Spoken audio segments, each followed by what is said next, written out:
राष्ट्रपति जो देख रहे हैं हमारे देश में कार्यपालिका होता है, विधायिका होता है और न्यायपालिका होता है।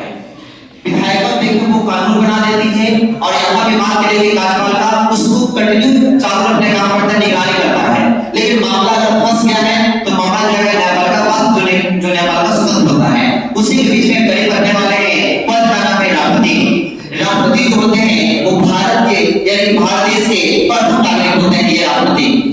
इनके लिए जो होता है निर्वाचन दिया गया है आर्टिकल है 52 से लेके 61।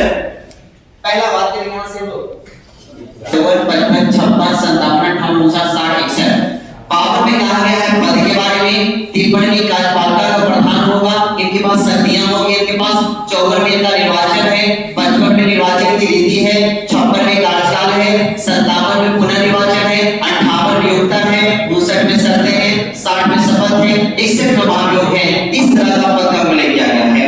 बात करें यहाँ पे हम लोग पावर आर्टिकल 52 कहता है कि राष्ट्रपति का हम पद दे रहे हैं, ये तो 52 हो चुका है।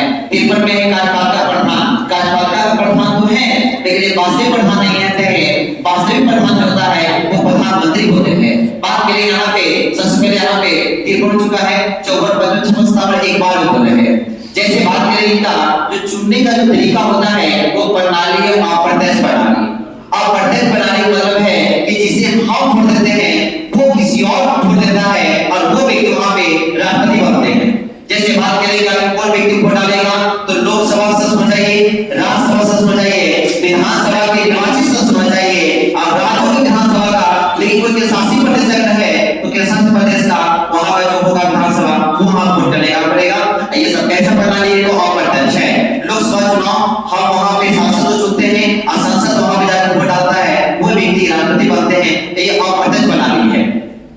इसी में आता है एकल सर्वे पद्धति आता है। एकल सर्वे पद्धति का मतलब ये होता है कि 4 कैंडिडेट अगर खड़े हैं राष्ट्रपति के पद पे तो आपको वरीयता के अनुसार में चारों व्यक्ति को वोट देना है। जिनको आपको लगता है कि 1 नंबर पे ठीक है 1 नंबर डालने से, आपको लगता है 3 नंबर ठीक है तो 3 नंबर, यानी कि वरीयता देना है। अगर आप अपने अनुसार इसको अरेंज कर सकते हैं। ये होता है यानी कि जितने कैंडिडेट खड़ा है आपको सबको वोट देना है लेकिन वरीयता के हिसाब से। ये होता है एकल सर्वे पद्धति। इसी की बात करें यहाँ पे आता है अनुपातिक, यानी कि हर राज्य का अलग-अलग विधानसभा सीट होती है, हर राज्य का लोकसभा सीट अलग-अलग होता है। उसी में बात करें यहाँ पे अनुपातिक पद्धति का होता है। एक वैल्यू बनता है कि अनुपात में सबका रेशियो दिया जाता है। यहाँ बात करेंगे जो राज्य की जनसंख्या है उतना जितना निर्वाचित विधानसभा हो होने में 1/1000 हो जाता है। यही जब बात करेंगे वहां से बात करेंगे जब केंद्र की बात करेंगे तो देखेंगे वहां पे कितना निर्वाचित यहाँ पे विधायक चयनित हुए हैं। नीचे यहाँ पे संसद कितने सीट हैं वहां कर देंगे आपको 1/1000 लगाना यहाँ होता है। लेकिन अब यहाँ पे बात आता है कि सारी प्रक्रिया होने के बाद में यहाँ पे किस साल दे चुके हैं। कार्यकाल की बात करेंगे तो कार्यकाल होता है 5 साल का होता है, लेकिन 5 साल के बीच में आप पद को छोड़ सकते हैं। पद का त्याग कर सकते हैं, 5 साल हो गया तब आप छोड़ सकते हैं, आपका खत्म हो जाएगा। या फिर आप संविधान की पद में जो सरकार का उल्लंघन कर रहे हैं, दोहन कर रहे हैं, तब आप पे महाभियोग लगे, प्रक्रिया लगेगी, आप वहां से हटा जाएगा। बात करें यहाँ पे 57 बात करें यहाँ से आपका पुनर्निर्वाचन हो जाएगा। आपको जितना बार मन करना है उतना बार भारत में आप राष्ट्रपति पद धारण कर सकते हैं। या पुनर्निर्वाचन की प्रक्रिया हमारे भारत संविधान में है कि आप जितना बार मन करना है उतना बार आप राष्ट्रपति के पद पे आ सकते हैं। ये पुनर्निर्वाचन है। 58 की बात करें योग्यता की बात करनी चाहिए तो पहली बात कि आपका भारत का नागरिक होना चाहिए, पहली बात है। दूसरा एज आपका 35 वर्ष होना चाहिए। पारद नहीं होना चाहिए। दिवालिया मतलब कंगाल यानी पे आप पे कर्ज ज्यादा होना चाहिए, एकदम दिवालिया नहीं होना चाहिए, नॉर्मल होना चाहिए। बात करें यहाँ पे मोस्ट इंपोर्टेंट यहाँ पे पढ़ेंगे कि यहाँ से आपको लोकसभा सदस्य बनने की योग्यता होनी चाहिए, तभी आप यहाँ पे राष्ट्रपति के पद पर खड़ा हो सकते हैं। बात करें यहाँ पे शर्त क्या यहाँ पे है तो शर्त यहाँ पे ये है कि अगर वहां पे पर्ची भर रहे हैं कि हमको राष्ट्रपति बनना है। दूसरी शर्त यहाँ पे राष्ट्रपति के पद पर चयनित हो गए हैं तो दोनों तरीका अलग है। अगर आप यहाँ पर्ची भर रहे हैं कि हम इस पद के लिए हम खड़े हो रहे हैं, फला उम्मीदवार खड़ा हो रहा है, लेकिन खड़े जब हो रहे हैं तब यहाँ पे किसी भी सरकारी पद पे होना आपको नहीं चाहिए। पे क्यों ना हो, सरकारी पद पे लाभ नहीं होना चाहिए।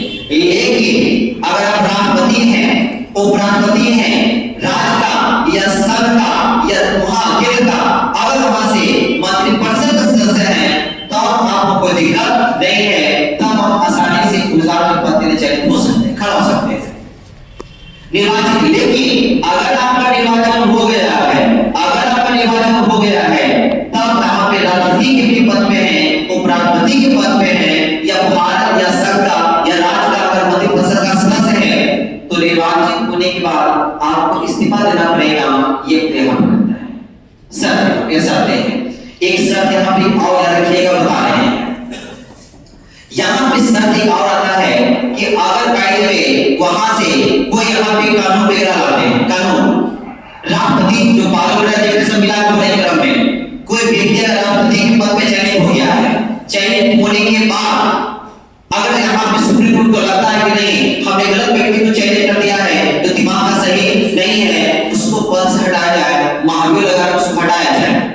लेकिन उसके द्वारा उतने सालों में या उतने महीनों में या उतने दिनों में जो कार्य किए गए हैं, उस कार्य को वैलिड माना जाएगा, उस कार्य को वैलिड माना जाएगा। ऐसा नहीं कि फलाना आदमी यहाँ से फारा हो गया आज डेट में और एक साल में 5 साल कार्यकाल है और उसे एक साल काम किया, एक साल में पता चला कि ये तो पागल था, ये तो बेकार आदमी था, इसको पद से हटाओ। लेकिन हटाओ कोई दिक्कत नहीं है, लेकिन ये जो एक साल में जितना कार्य किया है ना, उस सब कार्य वैलिड होगा, उसको वैध बोला जाएगा, अवैध नहीं बोला जाएगा। यहाँ देखने बात उसका है, देखिएगा यहाँ पे शर्त है, यहाँ पे प्रस्ताव अनुमोदन होना चाहिए। 50 व्यक्ति आप प्रस्ताव पेश करें कि फला व्यक्ति को हम राष्ट्रपति के पद के लिए हम चयनित कर रहे हैं, हम चाहते हैं अपना बन जाए। ये लेटर जाएगा निर्वाचन मंडल के पास, निर्वाचन मंडल कहेगा ठीक है 50 लोग आओ सिग्नेचर करने वाला, तो वो जो पहला दे रहा है, पहला प्रस्ताव में प्रस्तावक है, 50 मिले अनुमोदन यहाँ पे आ चुके हैं, यहाँ दिक्कत नहीं है। यहाँ से बात करेंगे यहाँ पे शपथ, वो में क्या है शब्द हो चुका है, 60 मिलेंगे हम शपथ, 60 मिले शपथ, शपथ को दिलाएंगे तो बोलेंगे सर्वोच्च न्यायालय के मुख्य न्यायाधीश को शपथ दिलाने का काम करेंगे। एक सेकंड में मालभोग की प्रक्रिया है, मालभोग की प्रक्रिया आप कर पढ़ाएंगे किस तरह से लगेगा मालभोग, बहुत इंपॉर्टेंट है। यहाँ से बीच पर मालभोग का यहाँ तक हमारे देश में अब तक 15वीं राष्ट्रपति चल रहे हैं, 15 राष्ट्रपति हैं। पहला पहले राजेंद्र प्रसाद थे, दूसरा ईसाक कृष्णन, तीसरा जागरूक सिंह, चौथा बीपी गिरी, पांचवा पुरंदेश्वर, छठा नीलम सिंह रेड्डी, सातवां ज्ञानजय सिंह, आठवां आर विकेटवर, नौवां डॉक्टर संजय शर्मा, 10वां क्या नाम है 11 किशोर दुर्लभ, 12 उदय पाटिल, 13 भरत जी, 14 रामचंद्र में मतलब लेकर तौती बनो। ये 15 यहाँ पे कंटिन्यू हमारे राष्ट्रपति का पद चल रहा है जस्ट है। बात करेंगे कार्यकाल की बात करेंगे तो कार्यकाल में सब में 5 साल आपको जोड़ना है, कोई दिक्कत नहीं है। लेकिन इसी 2 जगह ब्रेक मारना है, एक ब्रेक आपको दोनों कहां पे तो मुस्लिम कंटेंट पे ब्रेक मारना है, 3 और 5 पे, 3 और 5 पे, 3 नंबर पे जागरूक से वहां पे ब्रेक मार देना है, अब 5 नंबर पे पुत्र पे तो वहां भी ब्रेक मार देना है। लेकिन पहला ब्रेक मार रहे हैं वो 2 नंबर के होना चाहिए, जो 5वां ब्रेक मार रहे हैं वो 3 नंबर पे होना चाहिए। बस अब बाकी कंटिन्यू आप भी जा सकते हैं वहां से कंटिन्यू, लेकिन यहां से शुरू करना है मेन के यहां से राजेंद्र प्रसाद से 50 से लेके वहां से। यही क्वेश्चन था हमारे बिहार सीसी में जो एग्जाम कैसे हुआ था कि राष्ट्रपति जो राजेंद्र प्रसाद कितने साल तक राष्ट्रपति रहे, लेकिन सब बोले 2 बार तो 5 10 ऐसा नहीं है। वो पहले ही जब यहाँ हुए थे तो पहले उनको चुन लिया गया था जो पढ़ाया यहाँ से 50 से लेके 62 सबसे कम दिन तक राष्ट्रपति पद पे रहे।